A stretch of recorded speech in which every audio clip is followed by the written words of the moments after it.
अस्सलामु अलैकुम वरहमतुल्लाहि वबरकातुहू। नाज़रीन, आज की इस वीडियो में मैं आपके सामने बैठकर नमाज़ पढ़ने के मुताल्लिक़ मसला बताऊंगा।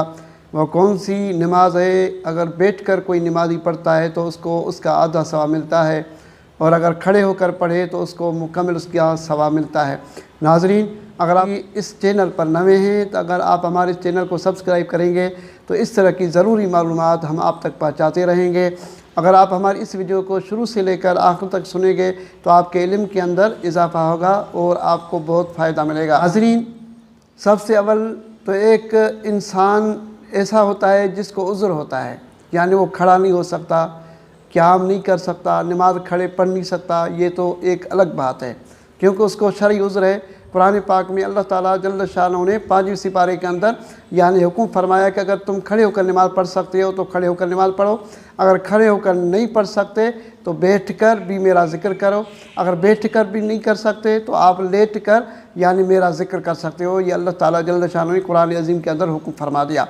नाज़रीन, अगर हमारे जिस्म के अंदर ऐसा उज़्र नहीं है, हम खड़े हो सकते हैं और खड़े होकर नमाज़ पढ़ सकते हैं, तो फिर जानबूझकर अगर हमने बैठ कर नमाज़ पढ़ी, जैसे फ़र्ज़ नमाज हो गई, फजर के 2 फ़र्ज़ हो गए, ज़ोहर 4 फ़र्ज़ हो गए, असर के 4 फ़र्ज़ हो गए, या मगरिब के 3 फ़र्ज़ हो गए, या इशा के 4 फ़र्ज़ हो गए, या इशा के 3 वितर हो गए। अगर हम खड़े भी हो सकते हैं, जमात के साथ खड़े होकर नमाज़ पढ़ भी सकते हैं। अगर हमने ये नमाज़ें बैठ कर पढ़ी तो हमारी नमाज़ें नहीं हुई, दोबारा इन नमाज़ों को हमें कदा करना पड़ेगा, क्योंकि ये फ़र्ज़ नमाज़ें हैं। इनके लिए शर्त है कि क़याम करना लाज़िम है और फ़र्ज़ है, यानी फ़र्ज़ नमाज के लिए और वाजिब नमाज के लिए क़याम करना यानी फ़र्ज़ है। अगर आप बिल्कुल सही हैं, आप खड़े हो सकते हैं, तो आपने क़याम करना है।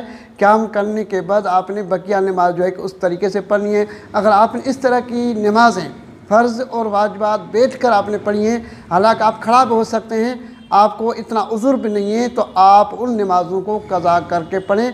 ये शरई मसला है और नाजुक मरहला है, आखिरत का मामला है। आप अपनी नमाज़ों को बिल्कुल दुरुस्त करें। अगर आपसे ये गलती हो चुकी है तो अल्लाह की दरबार की तरफ रुजू हो जाएं और तौबा तायब हो जाएं। आप अपनी नमाज़ों को जितने महीने या जितने साल आपने इस तरह बैठ कर पढ़ी है, हालांकि आप खड़े भी हो सकते हैं, जमात के साथ पढ़ भी सकते हैं, फ़र्ज़ या वाजिब आप खड़े होकर भी पढ़ सकते हैं। आप जो है कि इनको कज़ा करके दोबारा पढ़ें, अल्लाह की दरबार से तौबा हो जाएँ। बाकी जिसको उज़्र है उसकी तो अलग बात है, उसको अल्लाह ताला ने इजाज़त दी है, वो उज़्र वाला बैठ कर भी नमाज़ पढ़ सकता है।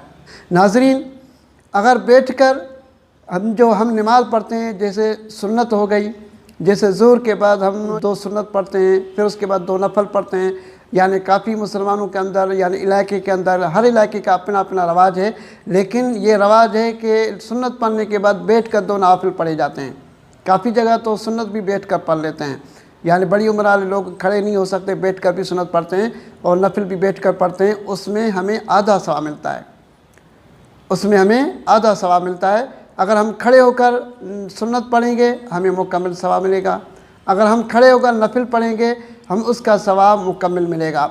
लेकिन ये बात है कि इशा की नमाज के बाद जो 2 रकात सुन्नत है वो तो खड़े होकर पढ़नी है, उसके बाद जो 2 रकात नफिल है वो भी अगर आप हो सके तो खड़े होकर पढ़ें, और वितर वाजिब के बाद जो 2 रकात नमाज नफिल आती है, नबी करीम सल्लल्लाहु अलैहि वसल्लम की ये सुन्नत मुबारक है कि आप सल्लल्लाहु अलैहि वसल्लम वितर के बाद जो नफिल होता था आप बैठकर पढ़ा करते थे, कभी खड़े होकर पढ़ा करते थे। आप इस नियत से कि मेरे आका सल्लल्लाहु अलैहि वसल्लम की सुन्नत मुबारक है, मैं बैठकर नफिल पढ़ रहा हूँ, तो आपको अल्लाह ताला जल्ल शानहू उस सुन्नत मुबारक की बरकत से पूरा सवाब अता फरमाएगा। नाज़रीन, ये थी ज़रूरी मसले की वजाहत जो हमने आपके सामने कर दी है। अगर आप खड़े होकर नमाज़ पढ़ सकते हैं, जमात के साथ नमाज़ पढ़ सकते हैं, तो आप खड़े होकर नमाज़ पढ़ें। अगर आपको उज़्र है शरई और अल्लाह ताला ने उसकी इजाज़त दी है तो आप बैठ कर भी नमाज़ पढ़ सकते हैं, अगर बैठ नहीं सकते तो आप लेट कर भी नमाज़ पढ़ सकते हैं। ये थी मसले की ज़रूरी वजाहत जो हमने आपके सामने पेश कर दी। अस्सलामु अलैकुम वरहमतुल्लाहि वबरकातुहू।